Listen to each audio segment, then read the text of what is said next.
Sur la route du changement, Longori et Bolet, il faut faire preuve de professionnalisme. Mais aujourd'hui, laissez-moi vous raconter l'histoire du retard.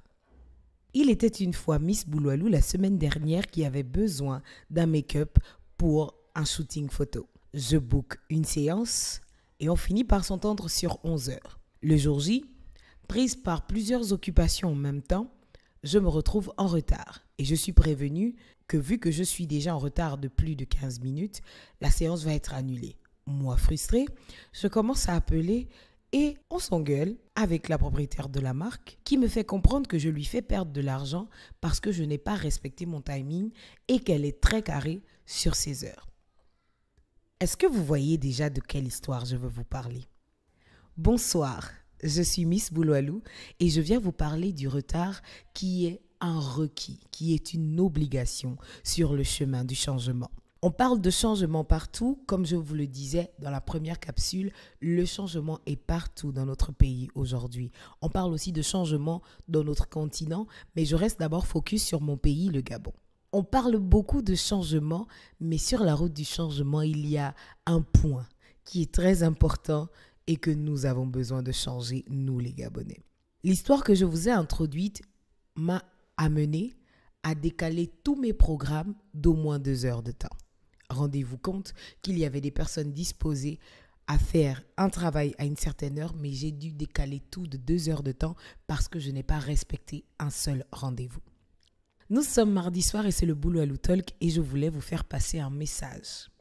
Aujourd'hui, plus que jamais, le retard a un impact. Là, je vous ai présenté une seule image. Regardez comment un seul retard a fait perdre des clientes à une personne d'une part, a décalé tous les rendez-vous de jusqu'à 2 heures de l'heure initialement prévue. Donc le shooting photo a été prévu pour 13 heures. On s'est retrouvé à démarrer le shooting photo entre 15h30 et 16h. Voyez un peu l'effet du retard. Imaginez tout un pays si tout le monde continue d'être en retard. On se plaint ici dehors que nous sommes en retard, nous ne sommes pas professionnels. Nous ne savons pas faire certaines choses au Gabon, pendant que dans d'autres pays, les pays voisins, surtout par exemple, je vais prendre le Cameroun, il y a des choses qu'on voit déjà. Mais est-ce que vous avez pensé un jour, est-ce que ce n'était pas parce que j'étais en retard ce jour-là? Est-ce qu'on ne se retrouve pas souvent très fatigué dans les cérémonies parce que tout le monde est en retard, parce que personne ne respecte l'heure et parce que le retard est devenu une norme?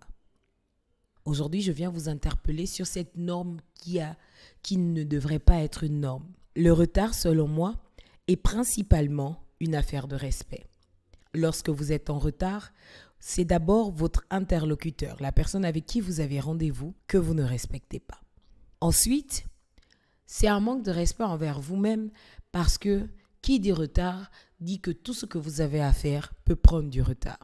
Et normaliser le retard, c'est normaliser le fait que, dans l'exemple de l'administration locale, quelqu'un qui doit commencer son travail à 7h30 qui arrive à 11h fait perdre du temps à des opérateurs économiques, culturels et bien d'autres, leur temps, parce que s'il faut attendre 3 heures de temps pour démarrer le travail, c'est clair que 3 heures de temps vont être mangées, entre griffes, bouffées, sur le temps de tout le monde. Aujourd'hui, c'est un appel à nous tous. Je vous ai présenté la situation dans laquelle moi-même j'étais personnellement et le fait d'avoir fait perdre des clients ou de l'argent à une personne que je connais parce que je n'ai pas été à l'heure, ça m'a rappelé que nous sommes tous concernés par le sujet du retard. Arrêtons de normaliser le retard, soyons professionnels et Longori et Bolet. Parce que lorsque vous êtes en retard, vous perdez de l'argent, du temps qui est votre première ressource et vous en faites perdre à d'autres personnes. Et vous, comment est-ce que vous percevez le retard? Je vous donne rendez-vous en commentaire. D'ici là, je vous envoie plein de bisous, Miss Bouloualou.